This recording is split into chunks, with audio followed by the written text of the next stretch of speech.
Hey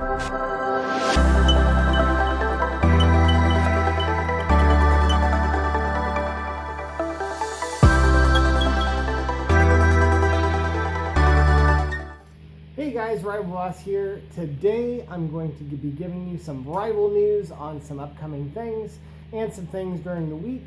I just saw Marvel Endgame, so I decided to wear my Phantos shirt here.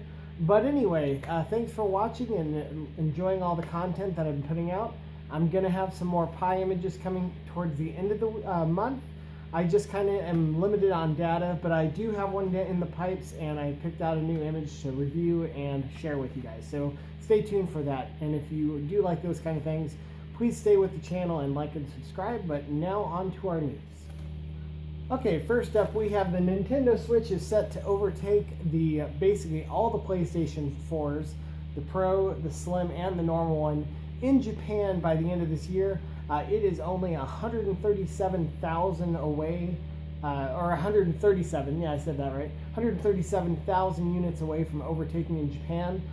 In 2018, the Switch already beat the PS4 as far as units sold, which isn't surprising. The Japanese market, like the Chinese market, is very, they like their mobile devices. That's why the Vita and everything did so well over there.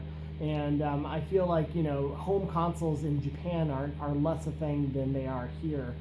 In the States, 2018, the PlayStation 4 did beat out the Switch barely, but in Japan, the Switch did in 2018 beat all the PlayStations combined in total sales, and it is set to go overtake, is the news story, as far as lifetime sales in Japan.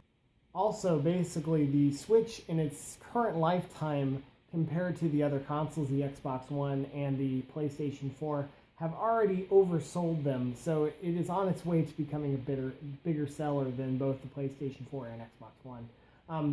The same thing can kind of be said with the last generation. The Wii there for a while was really selling well, and everybody thought it was going to sell, just keep selling like, crazy. But eventually those things kind of died down with the Wii, but that could have been just because of the motion controls. The PS3 did win kind of overall in that situation, but I don't know if it's going to be the same thing. The mobile devices are so strong as far as, and now they're going to the Chinese market. So, you're very well likely to see the Switch overtake the PS4 in its lifetime total. Next up, we had the State of Play this week from PlayStation, Sony. And one of the games that was announced was Predator Hunting Grounds. And basically it's going to be an asymmetric, multiplayer game, kind of like, what was that game? Basically where it's a bunch of players, 4 or 5 players versus one souped up powered person, which is going to be played as the Predator, while the other ones are going to be played as mercenaries. And the mercenaries have to take down the one Predator character, but the Predator character is way overpowered with, cloaking outfits. Hopefully they bring in the cloaking outfits, the throwing star thing, the spear, the blades, all that stuff. So this could be a really cool title depending on how they do it. I'm very excited for this because I do love the Aliens and Predator franchises. So I'm very excited to see what they do with this. Those type of games are really cool. It's been a while since we've had one of them, so stay tuned for more on that. Probably going to be during E3. And then the big news from the State of Play, the Final Fantasy remake, Final Fantasy VII remake, was kind of shown off a little bit more.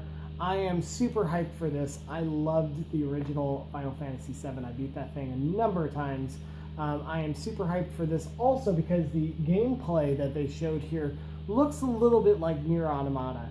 I'm really hoping it kind of is geared like that action game. If you've never played Nier Automata, you are doing yourself a disservice. That game is great, and I feel like Square could really kind of make a Final Fantasy VII version of that, where basically it's like a really good action RPG. They definitely are going away from the turn-based,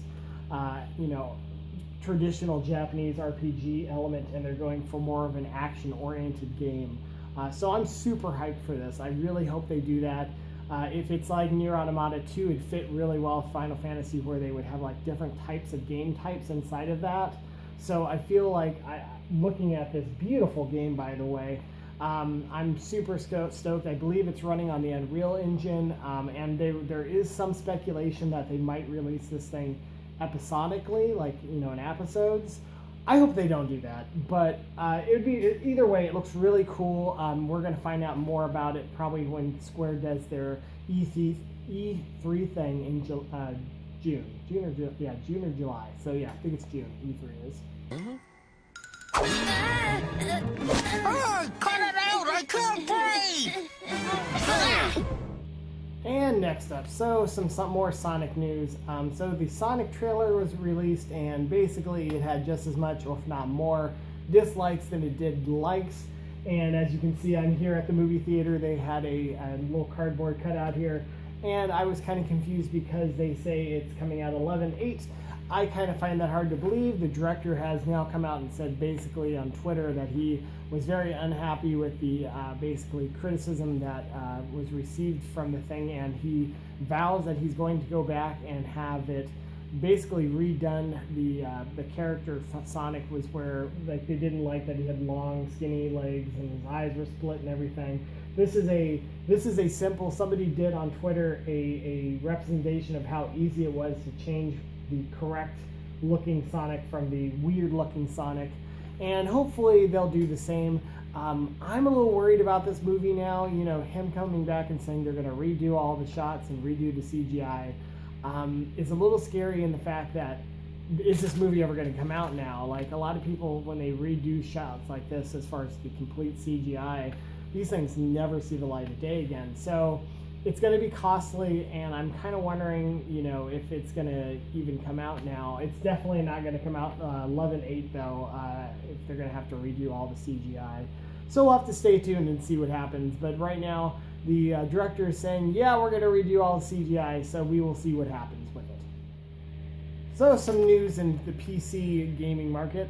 Today, or this week I should say, Epic Games Store bought Rocket League, and why that's kind of a big deal is it's an esports game under the Steam, and you could get it on a lot of different, you know, platforms. It was on pretty much everything, including, I think, Switch and everything.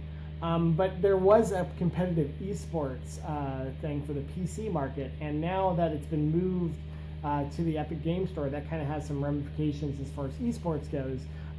They haven't said yet, if the Epic has not come out yet and said that if they are going to remove the game from the Valve store or the Steam store, but, you know, most people think they will.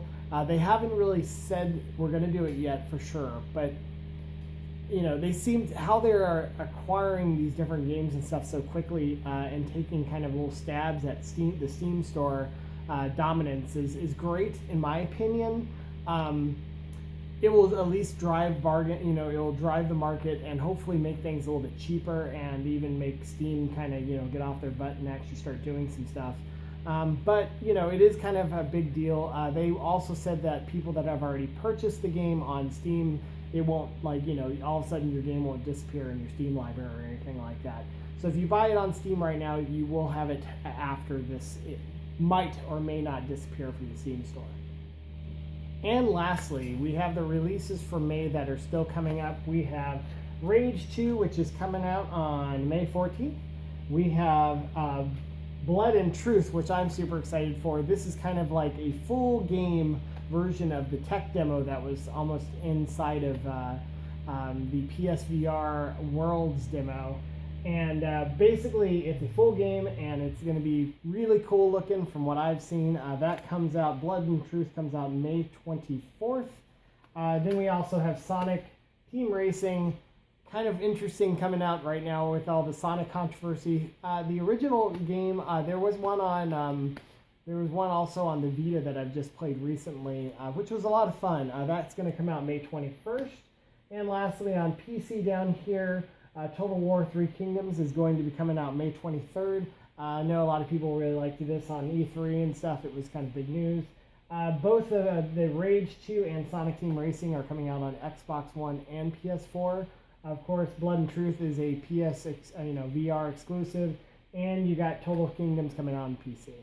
So with that said, I would like to thank you guys again for joining me for Rival News. It was great getting to know you guys, and please leave some comments in the below if you have anything else you want to input about the different topics and stuff, or things you'd like to have covered. And stay tuned for, I'm going to be having on my PS Vita. Right now, they just released the new hack for 3.7 on the PS Vita. So right now, if you don't have a Vita, it's a really good time to pick up a cheap Vita. A lot of people don't know that the 3.7 hack is out, and basically you can hack it and then move it back in firmware to 3.65, and then have all the fun homebrew and stuff that you could. And you can pick them up for real cheap right now. So I'm gonna probably do a buying video on the PS Vita. I now have the Slim, the normal, and the PS TV. I also have picked out an image for our next review and download. So we're gonna have that towards the end of the month.